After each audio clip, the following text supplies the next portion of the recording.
Jamaah bertanya mengenai jamaah tablik. Berikut penjelasan Ustadz Zulkarnain Umar. Mengenai jemaah tablik, mereka lebih banyak dakwah ya Pak. Dia ada 3 sekolah ya Pak. 3 hari dalam setiap bulan, 40 hari dalam setahun, 4 bulan seumur hidup. 4 bulan itu cukup sekali seumur hidup. Kalau dia ulama, mesti dia pernah khurut setahun untuk menundukkan kesombongannya.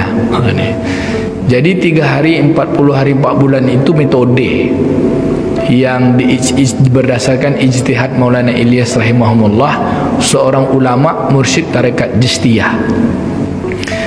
Jadi beliau ini ulama, ahli hadis, bahkan adik beliau Syekh Zakaria rahimahullah itu ahlul hadis, disebut Syekhul Hadis, meninggalnya di Madinah, sempat ngajar juga di Madinah, buku kitab-kitabnya dipakai di Azhar. Kalau jemaah tablik ini 3 hari, 40 hari, 4 bulan itu sekolah dakwah. Intinya mereka berdakwah untuk diri sendiri. Kalau sudah pulang 3 hari, pentingnya dia mendakwah keluarganya, mendakwah, mengajak orang kampungnya. Maka ada namanya 2 Pak, amalan intiqoli dan ada amalan makomi. Amalan intiqoli itu yang mereka bergerak 3 hari, 40 hari, 4 bulan. 3 hari itu SD ya Pak. 40 hari itu SMA ya lah kira-kira, SD, SMP, SMA. 4 bulan itu SMA nya. Kalau perguruan tinggi itu yang setahun itu. Tapi seumur hidup sekali cuman. Kalau 3 hari itu tiap bulan. Artinya apa? Maulana Ilyas rahimahumullah dia mengijtihadkan bahwa hidup kita ini zakat harta kita kan 25%. 2,5%. Maka dalam setiap sebulan itu mesti ada 2,5% yang kita korbankan untuk agama. Kalau kita kerja sebulan 27 hari, maka 3 hari gunakanlah untuk agama. Dan di dalam mereka pergi hurut 3 hari itu sebenarnya mengambil metode suluk. Mereka berzikir, pagi petang zikir, malam wajib tahajud. Yang saya pernah lihat itu zikir mereka, kalau pagi petang minimal tahlil 100, selawat 100, kemudian istighfar 100. Itu sekurang-kurangnya. Kemudian mereka nanti jam 9, jam 10 ada alaqah Quran, membaca Quran sama-sama, memperbaiki tahsin. Kemudian baca kitab pada ilul amal, ada muntakhab hadis. Kemudian zuhur nanti mereka baca lagi sama-sama untuk mengingatkan diri pada Allah. Itu kan majelis zikir. Nanti baru sore disebut mereka jauhlah, mengunjungi orang-orang. Ini yang betul dakwah tu Pak. Kalau yang gini kita sekolah nih Pak. Kalau ini taklim. Kalau dakwah tu mana? Jemput orang tarik, jemput orang tarik. Rasulullah SAW bukan pada fase awal Mekah saja Pak, sampai Nabi wafat, bahkan di zaman sahabat, bahwa jumlah sahabat itu 124.000 orang sahabat. Yang meninggal di Madinah dikuburkan di Baqi itu hanya sekitar 11.000. Yang 100.000 lagi kemana? Itulah mereka pergi dakwah ke semua negeri, termasuklah ke Cina, ke Nusantara, yang paling banyak ke negeri Syam. Maka metode itu ijtihad dari Maulana Ilyas rahimahumullah. Apakah mereka berzikir? Zikir Pak. Bahkan kalau mursyidnya tarekoh masuk jemaah tablik, tambah dahsyat. Makanya pesantren jemaah tablik di Indonesia ini ada 2 kan tempatnya. Pertama di Temboro, di tempat Syekh Huzairan Taifur Abdullah almarhum, kemudian adik beliau Gus Ubaid, itu orang-orang tarekat Nasamandiyah Khalidiyah. Mereka tersambung itu. Kemudian jemaah tablik yang di Magelang itu di pondok pesantren Payaman. Dulu syekh mursyidnya adalah Kiai Mukhlisun Allah yarham, itu adalah tarekoh Saziliyah. Jadi orang-orang tablik ini adalah orang-orang tarekoh Pak. Cuman kadang-kadang yang baru keluar 3 hari, 40 hari ini macam dia aja lah yang paling Pak, ngajak orang. Memang betul ngajak itu dahsyat. Waman ahsanu qaulan mimman da'a ilallah. Siapakah orang yang paling baik perkataannya kecuali orang yang mengajak kepada Allah. Dan ada penjelasan, kalau kita mengajak dengan harta sendiri, kita mengorbankan uang sendiri, meninggalkan keluarga, ngajak orang taat kepada Allah, lalu ketika diajak tuh orang marah sama kita, orang benci sama kita, orang tak suka dengan kita, di saat itu apa yang terjadi Pak?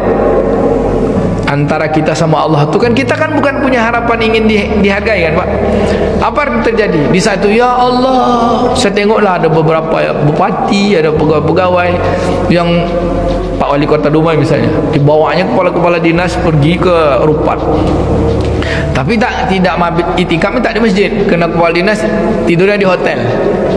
Terus solat subuh. Habis solat subuh nanti kepala dinas suruh ngajak orang.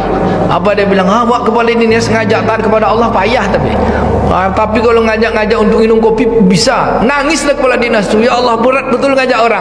Apa yang terjadi Pak dalam kita mengajak Allah kepada Allah Taala lalu orang menolak? Di situ kekuatan dekat kita kepada Allah lagi. Itulah dia yang kata Nabi kan, yang kata Allah Taala, ya ayyuhal muzammil, ya ayyuhal mudassir kum fa'anzir. Kan 2 bulan atau 2 tahun Rasulullah SAW dalam riwayat berzikir. Kemudian Nabi SAW, wa rabbaka fakabbir, hai yang berselimut sekarang besarkan Tuhanmu. Apa tu? Suruh dakwah ke rumah-rumah. Ternyata dalam dakwah ke rumah tu berat tantangannya, mujahadah, kepayahannya. Dengan mujahadah tu Allah kuatkan kita dekat dengan Dia. Itulah tadi bahasanya, untuk dapat keperluan spiritual maka korbankan diri untuk Allah Ta'ala. Dihinakan diri kita, disusahkan diri kita. Kerana perjalanan suruh Nabi-Nabi itu susah. Untuk apa? Untuk dapatkan nikmatnya bersama Allah.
Ya, sekira sebelum bulan Ramadan nih, sehari sebelum bulan Ramadan kita pantau dulu. Kita ke toilet, mau beli,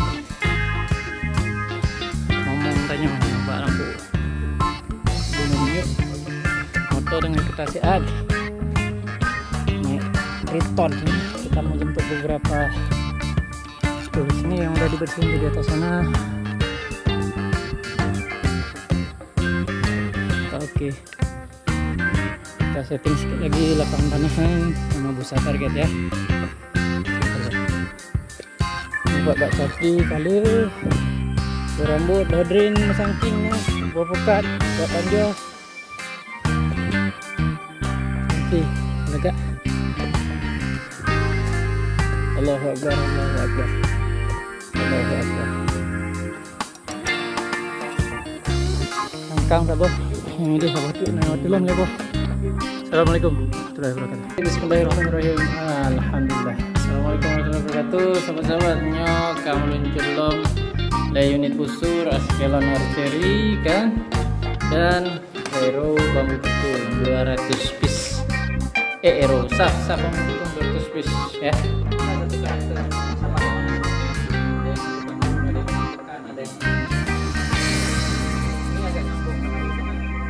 Kita datang treatment